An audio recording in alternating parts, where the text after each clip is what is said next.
Khawarij itu mengklaim sebagai apa? Si paling berhukum dengan hukum Allah. Ya, hari ini Wahabi juga demikian, persis. Tak ada bedanya sama sekali dengan Khawarij.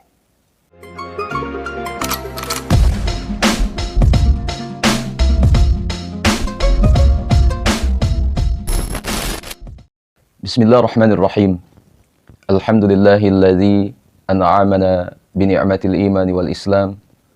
Wa nusalli wa nusallimu ala khairil anam Sayyidina wa maulana Muhammadin wa ala alihi wa sahbihi ajma'in. Amma ba'du.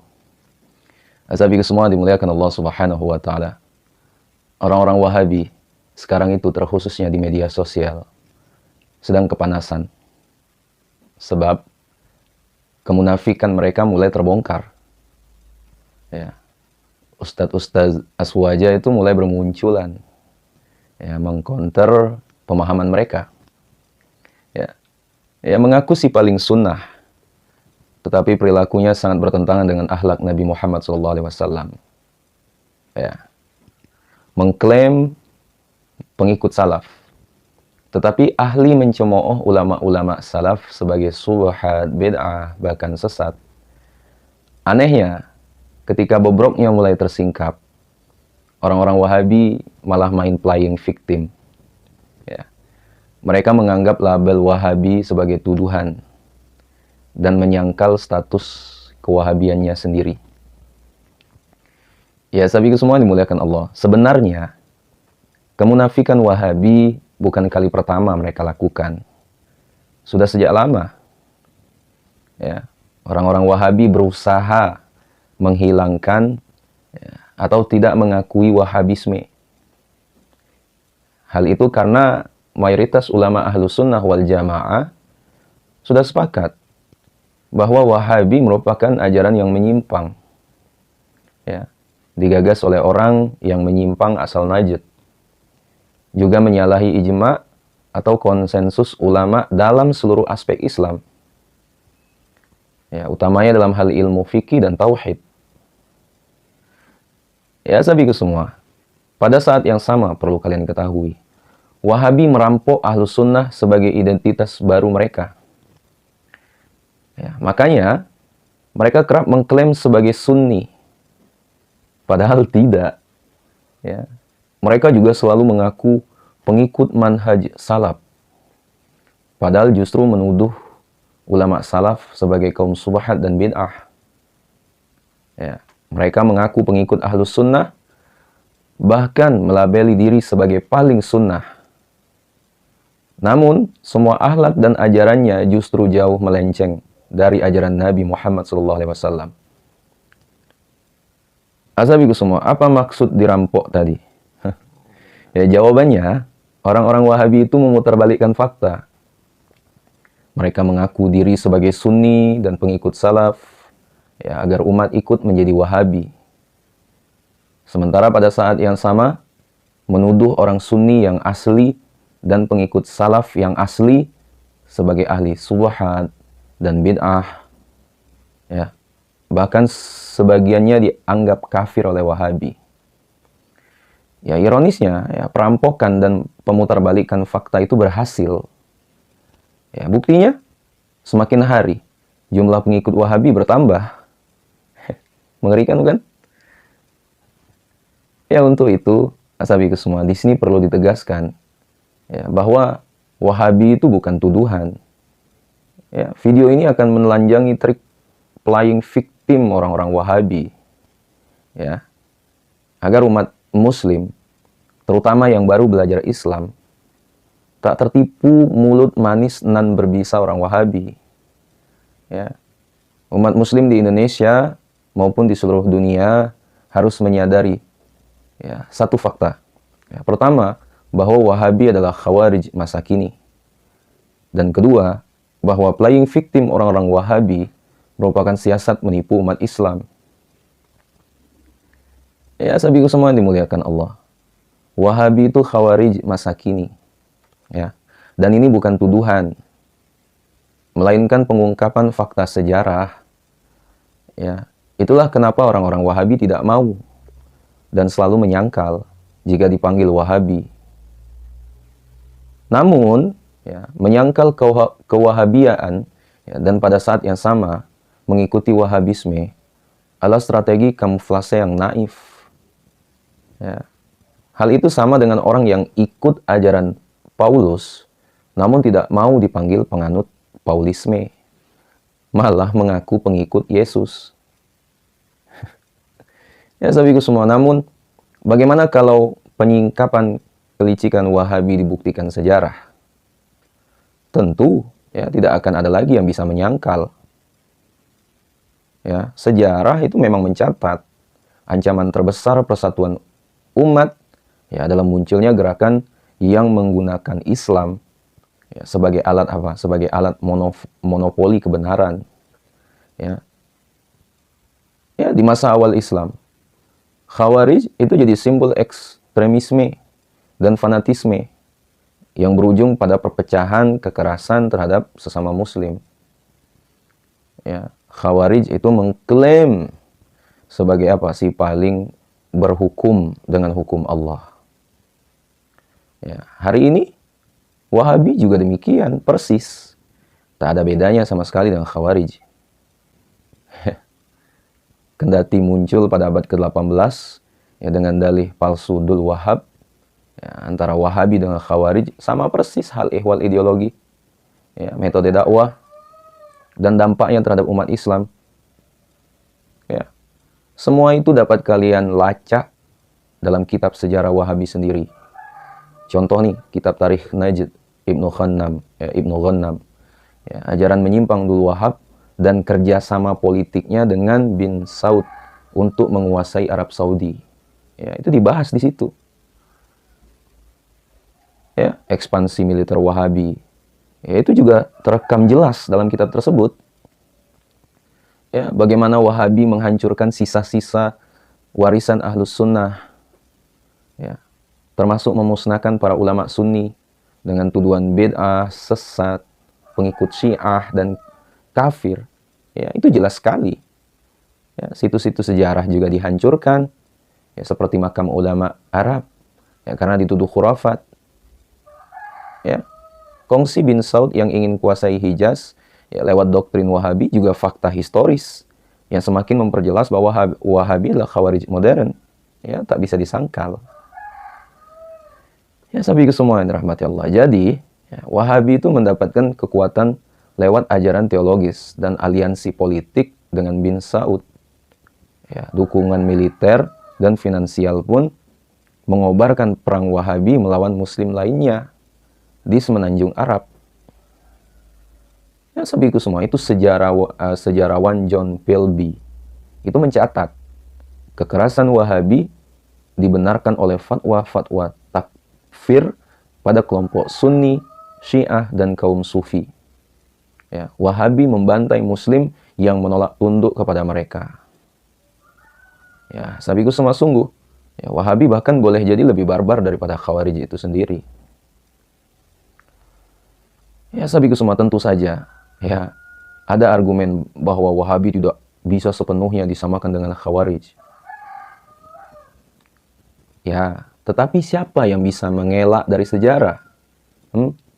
Inti ideologi Wahabi yang eksklusivisme, ya, pengkafiran atau takfir, suka mencemooh sesama, dan menipu umat lewat doktrin yang menyimpang. Ya, mencerminkan kesamaan 100% dengan Khawarij di era Sayyidina Ali bin Abi Thalib. Ya. Karena tak dapat mengelak dari sejarah itulah, ya, demi menipu umat muslim, ya, Wahabi memilih playing victim. Ya, sahabatku semua dimuliakan Allah. Siapapun yang mengungkap kebusukan Wahabi dan kemunafikan orang-orangnya, ya, maka sudah pasti ya, orang Wahabi akan menuduhnya dengan beberapa label, yakni subhat, ahli bid'ah, dan kafir, pengikut Syiah. Sebab ya mau mengelak dari sejarah tidak bisa. Ya, mau menyangkal dari sisi kebenaran ajaran juga tidak bisa. Ya, satu-satunya cara ya agar tak ditinggalkan umat adalah menuduh pihak lain sebagai penyimpang, ya, di satu sisi. Ya. dan menutupi penyimpangannya sendiri di sisi lainnya. Ya, sahabatku semua, strategi playing victim itu ya, sudah jadi pola khas Wahabi sejak masa awal kemunculannya. Ya, mereka selalu mengklaim sebagai korban fitnah dan penganiayaan. Kendati kenyataannya, mereka yang menciptakan konflik dengan memaksakan ideologi secara agresif.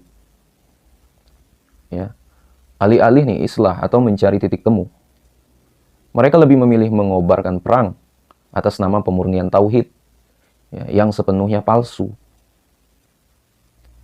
Ya, sahabatku semua, hari ini justru playing victim itu terus berlanjut. Ya, Wahabi menggambarkan diri mereka sebagai penjaga Islam sejati dan menuduh kelompok lain sebagai ahli bid'ah, pelaku syirik, bahkan murtad. Ya, narasi semacam itu digunakan untuk mengalihkan perhatian umat dari kritik valid yang ditunjukkan pada doktrin mereka. Ya, sahabatku semua, contohnya ketika praktek literalisme, ya, Wahabi dikritik ya, karena mengabaikan kekayaan intelektual Islam. Ya, mereka malah menuduh pihak lain sebagai musuh tauhid ya, atau bahkan anti-Islam. Ya, sahabatku semua, pola playing victim Wahabi itu persis dengan jurus kill the messenger yang populer di era modern. Ya, Wahabi berusaha menghancurkan reputasi pengkritik di satu sisi dan memecah belah umat Islam di sisi lainnya. Ya, ironisnya, tuduhan subhat dan bid'ah yang orang Wahabi lontarkan ya, sama sekali tak berdasar. Ya, mereka mengandalkan retorika emosional dan potongan dalil secara serampangan. Ya, ziarah kubur itu sebagai contoh. Ya, dituduh menyembah kubur. Ya, sungguh fitnah Wahabi itu sangat kejam. Ya, umat Islam ditipu Wahabi lewat klaim sunnah palsu, salaf palsu, dan ahlus sunnah yang palsu total. Ya. Dan dengan dukungan rezim bin Saud yang kaya raya, ya, mereka terus menyebarkan pahamnya ke seluruh dunia. Ya, melalui pembangunan masjid, ya, penerbitan buku, ya, dan pemberian beasiswa ke universitas-universitas ya, yang mengajarkan doktrin Wahabi, ya, memalsukan identitas dan menyesatkan siapapun yang berbeda ya, adalah cara Wahabi eksis hingga kini. Ya, sahabatku semua, penting dicatat bahwa yang membuat strategi playing victim Wahabi sangat efektif adalah kemampuannya memanfaatkan emosi umat. Ya, dengan memosisikan diri sebagai korban fitnah. Ya, mereka menarik simpati muslim awam yang tak memiliki akses penuh terhadap sejarah atau argumen teologi sesat Wahabi itu sendiri. Ya. Artinya, ya, bagi orang-orang Wahabi, ya, playing victim bukan sekadar strategi defensif, ya, melainkan alat memperkuat hegemoninya. Ya, sekali lagi ya sahabatku semua, mereka yang berani mengkritik Wahabi akan jadi target serangan balik yang brutal. Ya, baik secara verbal maupun simbolis. Ya, kritik ilmiah terhadap Wahabi akan langsung dilabeli sebagai serangan terhadap Islam. Ya, kendati kritik tersebut didasarkan pada kajian yang objektif dan mendalam. Ya, sejarah bahkan mencatat ya, Wahabi itu menggunakan kekerasan fisik untuk membungkam lawan mereka. Ya, dengan dalih palsu pemurnian tauhid. Ya, Wahabi melakukan vandalisme atas nama Islam. Ya, sahabatku semua dimuliakan Allah. Itulah trik playing victim orang-orang Wahabi. Ya, maka jelas sudah bahwa Wahabi itu bukanlah tuduhan belaka, ya, melainkan kebenaran sejarah yang berusaha dibelokkan. Ya, justru Wahabi lah yang selalu menuduh orang lain dengan barbar ya, lewat kata-kata sesat, kafir, dan lainnya. Ya, karena itulah ya, seluruh kebohongan yang orang Wahabi tutupi dengan narasi playing victim ya harus dibongkar. ya, menelanjangi kebobrokan Wahabi ya, dan kemunafikan orang-orangnya ya adalah salah satu bentuk jihad atas Islam. Ya, sahabatku semua dimuliakan Allah Subhanahu wa taala. Ya, jadi mungkin itulah dapat kami sampaikan. Ya, ayo sama-sama kita berpikir. Ya, dalam video ini kami mengajak ya, untuk sahabatku semua ya agar lebih banyak membaca lagi lah. Ya, terkhususnya orang awam. Jangan menelan mentah-mentah ya sesuatu yang dimana kalian itu dalam beragama ikut-ikutan, ya, maka perlu penting referensi, banyak membaca, ya, perbanyak guru, ya, enggak guru-guru di kalangan Wahabi, enggak ustadz-ustadz yang di kalangan Wahabi saja, ya, tadi di luar itu pun kalian dengari juga, ya, agar apa tuh pemikiran kalian tuh luas, nggak jumut, ya layaknya seperti orang-orang Wahabi, yang dimana mereka merasa paling benar, orang lain salah, sesat, bid'ah, pengikut Syiah, dan lain-lain. Ya, sampai semua dimuliakan Allah. Jadi mungkin itulah yang disampaikan. Sekiranya video bermanfaat, ya jangan lupa share pertanyaan kita cintai, dan juga jangan lupa share ke akun media sosial kalian yang lainnya agar jauh lebih bermanfaat lagi. Wallahu a'lam. Assalamualaikum warahmatullahi wabarakatuh.